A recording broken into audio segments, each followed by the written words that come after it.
গোলাম, তোর খেল খতম। খেল খতম মানে? তোর আসল কাহিনী আমি জানে ফেলছি।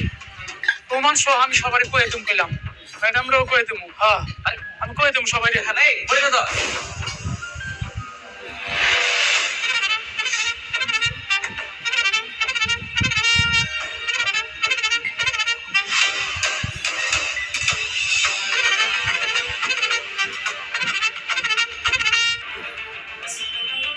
রয়্যাল বেঙ্গল টাইগার সবসময় একাই চলে, আর আমিও একাই চলবো, আমার কাছে লাগবে। আমার যদি কিছু হয়েও যায়, তোমরা আমার পিছনে আসবে। I don't need any protocol. বাবা, বাবা শেজাদ, বাবারে, আপু তো কইছিলাম তুই কোথায়। তাই নাকি? মেয়েটাকে তোর অনেক ভালো লেগেছে? হ্যাঁ মা, অনেক পছন্দ হয়েছে। ঠিক আছে, তোর যেহেতু ভালো লেগেছে তাহলে বিয়ের প্রস্তাব নিয়ে সরাসরি মেয়ের বাড়িতে যাই। মানে কি মা, তুমি ডিরেক্ট বিয়ের প্রস্তাব নিয়ে যাবে? শুভ কাজে দেরি করে লাভ কি? এ কি, আপনি এখানে? হ্যাঁ, আমি এই যে আপনার জারের 400 টাকা নিয়েছি। ভালো আছেন? মানে ছেলেটা দেখতে সত্যি কিন্তু খারাপ না, রাজি হয়ে যা। ঠিক আছে, আমি আপনার প্রস্তাবে রাজি। ফ্রেয়া ছোট মানুষ, কিছু বোঝে না, বয়সে বাবা হারা, রাস্তায় বের হলে যাকে দেখে তাকে বাবা বলে ডাকে।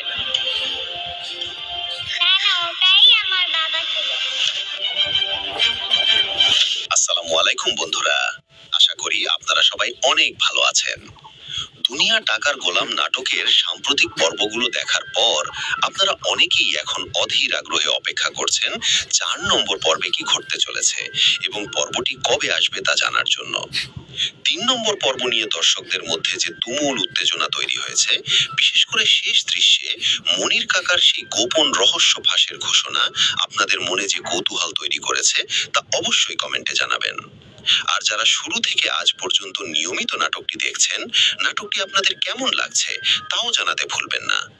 আচ্ছা, আপনারা কি চান এখন থেকেই নাটকটির নতুন নতুন পর্ব আরো দ্রুত আপলোড করা হোক?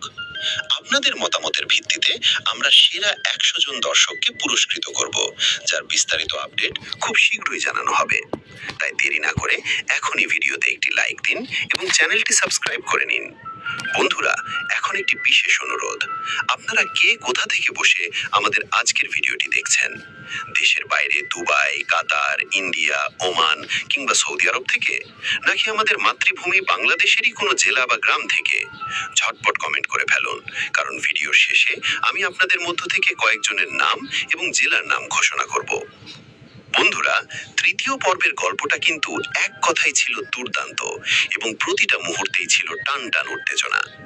একদিকে ট্রাকে আমরা দেখতে পেয়েছি কার্মা গ্রুপ অফ ইন্ডাস্ট্রির হেড শেজাদ চৌধুরীকে, যে আসলে পর্দার আড়ালে একজন high profile special secret police officer. পুরো এলাকায় জাল বিছিয়ে রাখা অপরাধী দাউদ খানের গ্যাংকে আইনের আওতায় আনার জন্য সে নিজের অফিসিয়াল প্রোটোকল আর বডিগার্ডদের দূরে সরিয়ে রেখে একদম সাধারণ মানুষের ছদ্মবেশে ঘুরে বেড়াচ্ছে।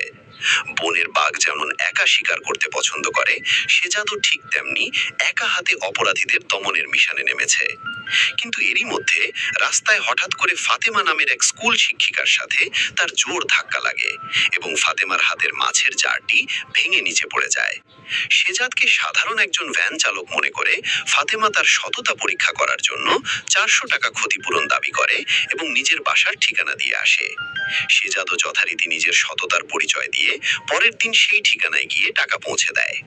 অন্যদিকে শেজাদের মা যখন ফাতেমার এই সততা এবং লোভহীন মানসিকতা দেখে মুগ্ধ হয়ে যান, তখন তিনি সরাসরি তাদের বস্তির বাড়িতে বিয়ের প্রস্তাব নিয়ে হাজির হন। কিন্তু ফাতেমা স্পষ্ট জানিয়ে দেয় যে সে কোনো ধনী পরিবারে বিয়ে করবে না। সে সব সময় চেয়েছে তার মতোই কোনো সাধারণ ও মধ্যবিত্ত পরিবারেই যেন তার বিয়ে হয়। এই কথা শোনার পর শেজাদের মনে ফাতেমার জন্য সম্মান ও ভালোবাসা আরো বহুগুণ বেড়ে যায় সে ফাতেমাকে হাতছাড়া না করার সিদ্ধান্ত নেয় এবং নিজের কোটি টাকার পরিচয় লুকিয়ে একজন সাধারণ চায়ের দোকানদার সেজে ফাতেমার বাড়িতে বিয়ের প্রস্তাব নিয়ে হাজির হয়। ফাতেমাও তার সততা ও সরলতা দেখে শেষ পর্যন্ত বিয়েতে রাজি হয়ে যায়। কিন্তু গল্পের মূল জটিলতা এবং সবচেয়ে বড় টুইস্ট তৈরি হয় অন্য আরেকটি ট্র্যাকে, যেখানে রয়েছে মির্জা বাড়ির ঘর জামাই বা কাজের লোক গোলাম মাওলা। এই গোলাম মাওলার চেহারা, গলার আওয়াজ, এমনকি শারীরিক গঠনও হুবহু কোটিপতি সেজাদ চৌধুরীর।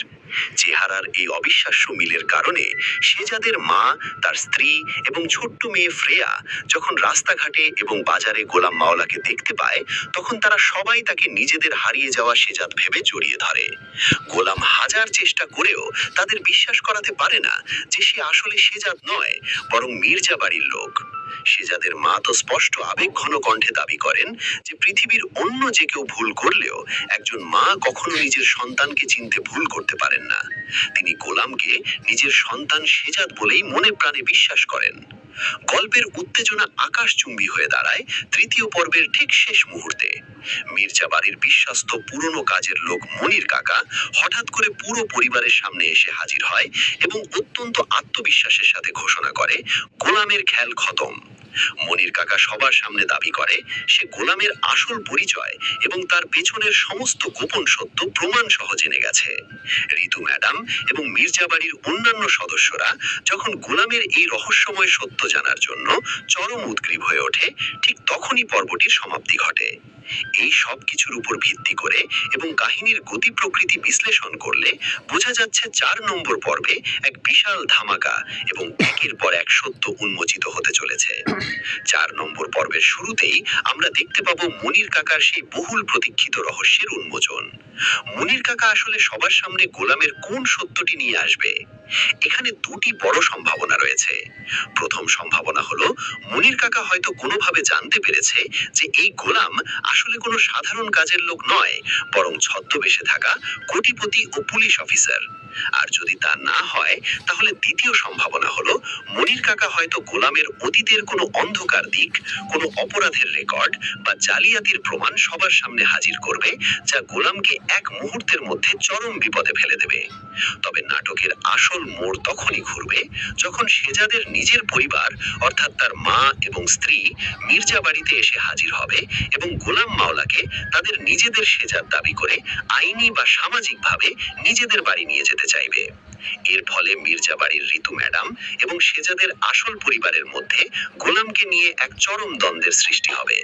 গোলাম নিজেকে নির্দোষ প্রমাণ করার জন্য এবং নিজের আসল পরিচয় বাঁচানোর জন্য আপ্রাণ চেষ্টা করে যাবে। অন্যদিকে ছদ্মবেশী সেজাদ যখন একজন সাধারণ চায়ের দোকানদার সেজে ফাতেমাকে বিয়ে করতে যাবে, তখন কি ফাতেমা কোনোভাবে টের পেয়ে যাবে যে এই ছেলেটি আসলে কোনো গরিব চায়ের দোকানদার নয়, বরং কার্মা গ্রুপের সেই কোটিপতি মালিক যার বিয়ের প্রস্তাব সে কিছুদিন আগেই ফিরিয়ে দিয়েছিল? যদি ফাতেমা বিয়ের আগেই এই সত্যটি জেনে যায়, তাহলে তার আত্মসম্মান বোধ এবং লোভহীন মানসিকতার কারণে এই বিয়ে ভেঙে যাওয়ার এক বিশাল আশঙ্কা তৈরি হবে। সেজাদকে তখন ফাতেমার বিশ্বাস ও ভালোবাসা জয় করার জন্য নিজের আসল রূপ এবং ছদ্মবেশ ধারণের আসল কারণ খুলে বলতে হতে পারে। 4 নম্বর পর্বের সবচেয়ে আকর্ষণীয় এবং রোমাঞ্চকর দৃশ্যটি তখনই আসবে যখন কোনো এক নাটকীয় পরিস্থিতিতে আসল সেজাদ চৌধুরী এবং গোলাম মাওলা একে অপরের সামনাসামনি এসে দাঁড়াবে। যখন এই দুই একরকম দেখতে মানুষ সামনাসামনি হবে, তখন পুরো জটলাটি খুলে যাবে এবং দাউদ খানের গ্যাং মেম্বাররা যারা সেজাদকে খুঁজছিল, তারাও হয়তো ভুল করে গোলাম মাওলাকেও আক্রমণ করে বসতে পারে। সব মিলিয়ে 4 নম্বর পর্বটি হতে চলেছে অ্যাকশন, রোমাঞ্চ, ইমোশন এবং রহস্যে ঘেরা এক দুর্দান্ত পর্ব। বন্ধুরা, আপনাদের কি মনে হয় মনির কাকা আসলে গোলামের কোন গোপন সত্যটি ফাঁস করতে চলেছে? আর ফাতেমা কি শেষ পর্যন্ত সেজাদের আসল পরিচয় জানতে পেরে বিয়ে ভেঙে দেবে, নাকি তাদের ভালোবাসার জয় হবে? আপনার মূল্যবান মতামত এবং অনুমিত গল্পটি অবশ্যই আমাদের কমেন্ট বক্সে লিখে জানাবেন। ভিডিওটি ভালো লাগলে লাইক ও শেয়ার করতে ভুলবেন না এবং পরবর্তী পর্বের নিখুঁত রিভিউ ও আপডেট সবার আগে পেতে বেল আইকনটি অন করে রাখুন। ধন্যবাদ সবাইকে। দেখা হচ্ছে পরবর্তী ভিডিওতে। একদিকে ট্রাকে আমরা দেখতে পেয়েছি কার্মা গ্রুপ অফ ইন্ডাস্ট্রির হেড শেজাদ চৌধুরীকে, যে আসলে পর্দার আড়ালে একজন high profile special secret police officer. পুরো এলাকায় জাল বিছিয়ে রাখা অপরাধী দাউদ খানের গ্যাংকে আইনের আওতায় আনার জন্য সে নিজের অফিসিয়াল প্রোটোকল আর বডিগার্ডদের দূরে সরিয়ে রেখে একদম সাধারণ মানুষের ছদ্মবেশে ঘুরে বেড়াচ্ছে। বনের বাঘ যেমন একা শিকার করতে পছন্দ করে, শেজাদও ঠিক তেমনি একা হাতে অপরাধীদের দমনের মিশনে নেমেছে। কিন্তু এরই মধ্যে রাস্তায় হঠাৎ করে ফাতেমা নামের এক স্কুল শিক্ষিকার সাথে তার জোর ধাক্কা লাগে এবং ফাতেমার হাতের মাছের জারটি ভেঙে নিচে পড়ে যায়। শেজাদকে সাধারণ একজন ভ্যান চালক মনে করে ফাতেমা তার